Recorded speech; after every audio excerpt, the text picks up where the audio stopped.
Alright, so this is my 75 Corvette, and I'm putting the new rallies on the front of it. I've got it jacked up on the frame, and I'm going to show y'all a cool trick.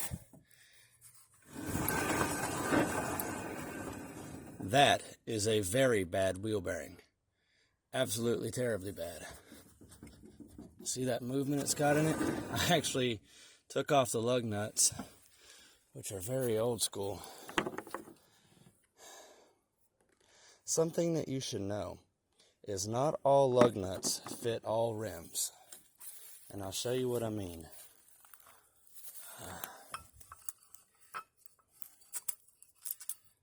Alright, you see how that's flanged there?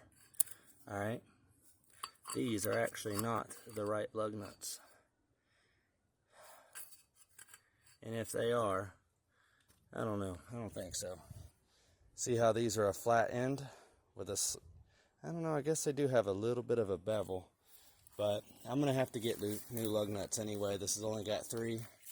And this also has another issue that's common on vehicles, been sitting a long time. There are no lug nuts on that rim, as you can see.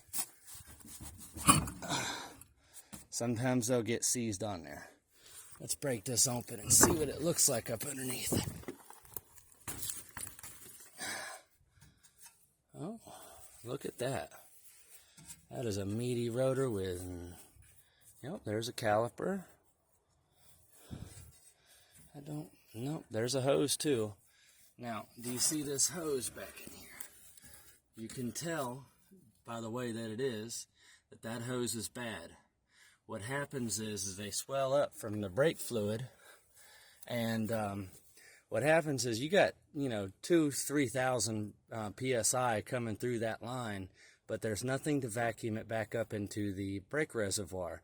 So what happens is it gets stuck, and that's why you have dragging rotors and drums, and you have, like when your vehicle pulls to one side when you hit the brakes, it's usually a bad line or a caliper. And a little piece of trivia, back in the 70s, and some in the 80s, and even before then, Fords, for instance, had lug nuts that were left-hand thread on one side, and on the other side were right-hand thread.